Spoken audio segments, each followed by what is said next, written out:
हरिपुर नामक गांव में नेहा नाम की एक लड़की रहती थी। नेहा का परिवार बहुत ही ज्यादा गरीब था। उनके पास 2 वक्त का खाना खाने के लिए भी पैसे बड़ी मुश्किल से जुट पाते थे। नेहा और उसके पापा राकेश जंगल से फूल तोड़कर उन्हें एक सेठ के यहाँ बेचा करते थे। इससे उन्हें जो पैसे मिलते थे उन्हीं से इनके घर का गुजारा चल रहा था। ऐसे ही समय बीतता रहा। फिर एक दिन राकेश की तबीयत खराब हो जाती है तो नेहा अकेले ही जंगल में फूल लेने चली जाती है। अरे आज तो जंगल में फूल ही नहीं दिखाई दे रहे, चलो थोड़ा सा और आगे चलकर देखती हूँ, क्या पता वहाँ पर फूल मिल जाएं। नेहा जंगल में और आगे जाती है पर उसे वहाँ भी कुछ खास फूल नहीं मिलते हैं। आज तो कहीं पर भी फूल नहीं मिले, क्या करूँ, फूलों की तलाश में इतना दूर आ चुकी हूँ। तभी नेहा की नजर जंगल में एक तालाब पर पड़ती है। अरे वाह, इतना सुंदर तालाब, आज से पहले तो मैंने इस तालाब को यहाँ कभी नहीं देखा। अब जब मैं यहाँ आ ही गई हूँ तो क्यों ना इस तालाब में नहाकर ही घर वापस जाऊँ। इतना सोचते ही उस तालाब में नेहा नहाने के लिए चली जाती है। नहाते नहाते वह तालाब के बीच में चली जाती है। बीच में तालाब बहुत गहरा था। नेहा तालाब में डूबने लगती है। नेहा चिल्लाती है, बचाओ, कोई तो बचाओ, कोई है, कोई तो मुझे बचाओ, कोई मेरी मदद करो, मैं डूब रही हूँ। और देखते ही देखते नेहा तालाब के अंदर डूबने लगती है। अरे मेरी सांस रुकती जा रही है, मैं सांस नहीं ले पा रही हूँ। नेहा सांस नहीं ले पा रही थी।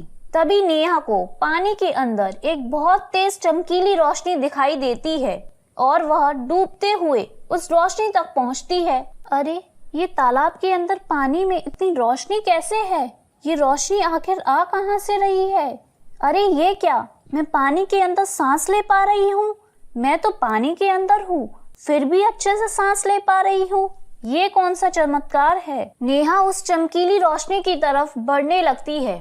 थोड़ी दूर जाकर नेहा को एक बहुत बड़ा और बहुत सुंदर महल दिखाई देता है। अरे बाप रे, इतना बड़ा और इतना सुंदर महल, वो भी पानी के अंदर। नेहा महल के अंदर चली जाती है और महल के अंदर का नजारा देखकर चौंक जाती है। अरे ये क्या, इतना बड़ा और सुंदर महल, लेकिन एक भी इंसान नहीं, बस चारों तरफ गाउन ही गाउन, इतने रंग बिरंगे गाउन। और ये सुंदर सुंदर गाउन किसके होंगे? नेहा महल में घूमने लगती है। तभी उस महल का राजा वहाँ आ जाता है। नेहा उसे देखकर डर जाती है। कौन हो आप? देखो, मुझे कुछ मत करना, मुझे नहीं पता मैं यहाँ कैसे आ गई। डरो मत, मैं तुम्हें कुछ नहीं करूँगा, मैं इस महल का राजा हूँ। अच्छा, तो ये महल आपका है, लेकिन यहाँ आपके अलावा और कोई क्यों नहीं है? और इतने सारे सुंदर सुंदर गाउन किसके हैं? इसके पीछे बहुत लंबी कहानी है, क्या तुम सुनोगी कहानी? हाँ, क्यों नहीं। तो सुनो, ये बहुत समय पहले की बात है। मेरी 1000 रानियां थीं। एक दिन मैं जंगल में शिकार करने गया था। मैं छुपकर शेर पर हमला करता। इससे पहले पीछे से एक शेर ने मुझ पर हमला कर दिया। तभी अचानक एक सुंदर लड़की आई और उसने शेरों को मार दिया और मेरी जान बचा ली। वो बहुत सुंदर लड़की थी। मुझे वह लड़की पसंद आ गई और मैंने महल में वापस लौटकर अपनी सभी रानियों को यह बात बताई। सुनो सभी रानियों, आज जब मैं जंगल में शिकार के लिए गया था तो वहाँ मुझे एक लड़की पसंद आ गई और मैं उस लड़की से शादी करना चाहता हूँ। आप सभी रानियाँ मेरी शादी की तैयारियों में लग जाओ। सभी रानियाँ तैयारियों में लग जाती हैं, लेकिन सबसे छोटी रानी सुनंदा को राजा की एक और शादी करना बिल्कुल मंजूर नहीं था। अब मैं राजा को और शादी नहीं करने दूंगी। जैसे मेरी शादी के बाद इन सभी रानियों का प्यार कम हो गया, वैसे ही ये शादी होने के बाद राजा मुझसे भी प्यार कम करने लगेंगे। लेकिन मैं करूँ भी क्या? कैसे इस शादी को रोकूं? इसी उधेड़ बुन में सुनंदा को पूरी रात नींद नहीं आती। तभी उसे एक जादूगरनी की याद आती है। सुबह होते ही छोटी रानी सुनंदा जादूगरनी के पास जाती है। जादूगरनी जी, मुझे आपकी मदद चाहिए। इसके बदले में मैं आपको जितना भी सोना, चांदी, हीरे, जवाहरात जो भी चाहिए, मैं सब कुछ देने को तैयार हूँ। आखिर काम क्या है जो तुम इतना सब कुछ देने को तैयार हो? महाराज को एक और लड़की पसंद आ गई है और महाराज उससे शादी करना चाहते हैं, लेकिन मैं नहीं चाहती कि महाराज अब और शादियां करें। आप कुछ ऐसा कीजिए कि महाराज उस लड़की से शादी न कर पाएं। ठीक है छोटी महारानी, मैं आज रात को अपनी तंत्र विद्या से कुछ करती हूँ, फिर कल आपको बताती हूँ। आप कल आए मेरे पास। ठीक है, लेकिन याद रखना, अगर काम नहीं हुआ तो मैं तुम्हें इस राज्य से निकाल दूंगी। छोटी रानी, आप निश्चिंत रहें, ऐसा मौका आपको नहीं मिलेगा। ठीक है, तो मैं कल सुबह फिर आऊंगी। जादूगरनी रात को अपनी तंत्र विद्या की साधना करती है और सुबह छोटी रानी उसके पास फिर आती है। जादूगरनी, कहाँ हो तुम? जी छोटी महारानी, आप ये लीजिए जादुई तेल। इस तेल को आप उस लड़की के गाउन पर डाल देना जिससे राजा शादी करना चाहते हैं। जब वो इस गाउन को पहनेगी तो वो खुद ही एक गाउन में बदल जाएगी। छोटी रानी सुनंदा जादूगरनी से वो तेल लेकर महल आ जाती है। जैसे ही शादी का दिन आता है, सभी रानियों के लिए सुंदर सुंदर गाउन आते हैं। गाउन में सबसे ऊपर नई लड़की का गाउन रखा हुआ था जिससे राजा की शादी होने वाली थी। ये सबसे ऊपर वाला गाउन उसी लड़की के लिए जाएगा। मैं इसी पर तेल गिरा देती हूँ। फिर छोटी रानी सुनंदा उस लड़की के गाउन पर तेल गिरा देती है। उधर जब उस लड़की को गाउन पहुँचता है और जब वो लड़की गाउन पहनती है तो वो खुद एक गाउन में बदल जाती है, लेकिन उसके साथ साथ महल की सभी रानियां भी गाउन में बदल जाती हैं। ये सब देखकर राजा बोलता है, अरे ये सब क्या हो रहा है? ये सभी रानियां गाउन में कैसे बदल गईं? राजा बहुत घबरा जाता है और वो जादूगरनी के पास जाता है। जादूगरनी, मेरी सभी रानियां पता नहीं कैसे गाउन में बदल गईं। अब आप ही मेरी मदद करो ताकि मेरी रानियां वापस पहले जैसी हो जाएं। महाराज, ये सब आपकी छोटी रानी सुनंदा के कारण हुआ है, पर मेरी बहन जादूगरनी टुनटुनी ने धन के लालच में उनकी मदद की थी। फिर टुनटुनी जादूगरनी की बहन मंचली ने राजा को सब बातें बताईं। ये सब बातें सुनकर राजा को बहुत गुस्सा आया और वो गुस्से से बोला, कहाँ है वो दुष्ट जादूगरनी टुनटुनी? हम उसे नहीं छोड़ेंगे। महाराज, जब उसने सुना कि सारी रानियां गाउन बन गई हैं, तो मेरी बहन टुनटुनी डर के मारे यह राज्य छोड़कर भाग गई है। अगर छोटी रानी नई रानी के लिए तेल लेकर गई थी तो उसका असर सभी रानियों पर कैसे हो गया? महाराज, ये तो मुझे भी नहीं पता। रुको, मैं अभी अपने जादू से पता लगाकर बताती हूँ। फिर जादूगरनी मंचली अपनी शक्तियों से पता लगाती है। छोटी रानी सुनंदा से एक गलती हुई है जिसकी वजह से आपकी सभी रानियां भी गाउन बन गई हैं। कैसी गलती? महाराज, सभी रानियों के गाउन एक साथ रखे हुए थे।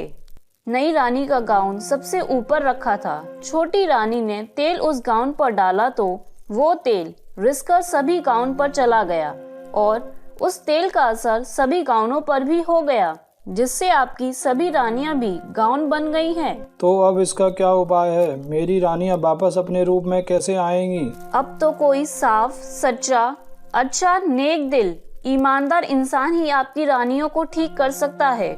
लेकिन हाँ, उस इंसान को खुद आपके महल तक चलकर आना होगा। आप उसे खुद नहीं बुला सकते। लेकिन वह इंसान सभी रानियों को कैसे ठीक करेगा? वह इंसान आपके महल में आकर आपके महल में जो तालाब है जिसमें कमल के फूल लगते हैं, उस तालाब में से कमल के फूल में पानी लेकर उन गाउनों पर छिड़क देगा तो सभी रानियां अपने असली रूप में आ जाएंगी और बाद में वो कमल का फूल एक जादुई गाउन में बदल जाएगा। वो गाउन आप उस इंसान को दे देना। राजा सोच में पड़ जाता है। उसे देखकर जादूगरनी मंचली कहती है, आप क्या सोच रहे हैं महाराज? मैं सोच रहा हूँ, ऐसे तो पता नहीं वह इंसान कब तक और न जाने कब आएगा। महाराज, आप निश्चिंत रहें। जिस दिन सभी ग्रहों की शुभ दृष्टि आप पर पड़ेगी, वो इंसान उसी दिन आएगा। आखिर वो दिन कब आएगा? 500 साल बाद। क्या 500 साल बाद? तब तक तो मैं जिंदा ही नहीं रहूंगा। नहीं महाराज, आप कमल के तालाब का पानी पी लेना, उससे आपकी उम्र जितनी है उतनी ही रहेगी और वक्त भी रुक जाएगा और राज्य के बाकी लोग प्रतिमा बन जाएंगे। इतने लंबे समय तक मैं इस महल में अकेला कैसे रहूंगा? इसमें तो मैं आपकी कोई मदद नहीं कर सकती महाराज। इतनी रानियां होने के बावजूद भी आप शादी पे शादी करे जा रहे थे। आपने अपनी सभी रानियों का दिल दुखाया है। इसका पश्चाताप तो आपको करना ही पड़ेगा। अगर ऐसा है तो ठीक है, मैं इंतजार करूंगा। बेटा, यही है इन सभी गाउनों का राज और मुझे लगता है कि तुम ही वह इंसान हो जो मेरी रानियों को असली रूप में ला सकती हो। इसके बदले में तुम्हें सोना, चांदी, हीरे, मोती, तुम जो मांगोगी मैं तुम्हें वो सब ला कर दूंगा। मुझे इन सब की कोई जरूरत नहीं है। अगर मेरे द्वारा आपकी इतने सालों की परेशानी दूर होती है तो मेरे लिए इससे खुशी की बात और क्या हो सकती है। लेकिन मैं ये सब करूँगी कैसे? बेटा चलो, मैं तुम्हें तालाब दिखाता हूँ। राजा नेहा को लेकर उस तालाब के पास जाता है। बेटा, अब इस कमल के फूल को तोड़कर इस तालाब से पानी लेकर सभी गांवों पर छिड़क दो। नहीं महाराज, अभी रात हो गई है और रात को पौधों को नहीं तोड़ते। आप सुबह होने दें, मैं सुबह होते ही फूल से जल छिड़क दूंगी। ठीक है बेटा, जैसी तुम्हारी इच्छा। इतने सालों तक इंतजार किया है तो एक रात और सही। फिर अगले दिन राजा और नेहा उस तालाब के पास जाते हैं। फिर नेहा उस तालाब से कमल का फूल लेकर सभी गांवों पर छिड़क देती है। देखते ही देखते सारे गांव रानियों में बदल जाते हैं और नेहा के हाथ में कमल का फूल गाउन में बदल जाता है। बेटा, ये जादुई गाउन है। जादूगरनी ने कहा था ये फूल जादुई गाउन बन जाएगा। बेटा, ये गाउन तुम रख लो। तुम्हारा बहुत बहुत धन्यवाद। तुमने इस गाउन की दुनिया को इंसानों की दुनिया में फिर से बदल दिया। मैं तुम्हें बता नहीं सकता तुमने मुझे कितनी बड़ी खुशी दी है। बेटा, तुम ये जादुई गाउन अपने साथ अपने घर ले जाओ, ये तुम्हारी बहुत मदद करेगा, ऐसा उस मनचली जादूगरनी ने कहा था। लेकिन महाराज, मैं यहाँ से जाऊंगी कैसे? मुझे तो रास्ता भी नहीं पता। हा बेटा, अब तुम्हारे पास है ना ये जादुई गाउन, इससे कहो ये तुम्हें पल भर में घर पहुँचा देगा। सच में? हाँ बेटा, सच में। जादुई गाउन, चलो मुझे तालाब के ऊपर पहुँचा दो। इतना बोलते ही पल भर में नेहा तालाब से बाहर आ जाती है। अरे वाह, ये तो सच में जादुई गाउन है। फिर नेहा खुशी खुशी अपने घर पहुँचती है। घर पर नेहा की माँ उसका इंतजार कर रही थी। नेहा के हाथ में गाउन देखकर उसकी माँ गाउन के बारे में पूछती है। फिर नेहा अपनी माँ को सब बताती है। उसकी माँ यह सुनकर बहुत खुश हो जाती है और अपनी बेटी को शाबाशी देती है। अब नेहा के हालात बहुत सुधर गए थे। नेहा उस जादुई गाउन से जो भी मांगती वो सब पूरा हो जाता। उस गाउन की मदद से नेहा जरूरतमंदों की मदद भी किया करती थी और खुशी खुशी रहने लगी। तो मेरे प्यारे दोस्तों, कैसी लगी आपको मेरी ये कहानी? मुझे कमेंट करके जरूर बताएं और इसे अपने दोस्तों के साथ शेयर करें। और हाँ दोस्तों, अगर अब तक आपने मेरे चैनल को सब्सक्राइब नहीं किया है तो जल्दी से नीचे वाला बटन दबाकर सब्सक्राइब कर लें। तो मिलती हूँ मैं आप सभी से फिर एक नई कहानी के साथ। तब तक आप अपना ध्यान रखें। बाय बाय दोस्तों।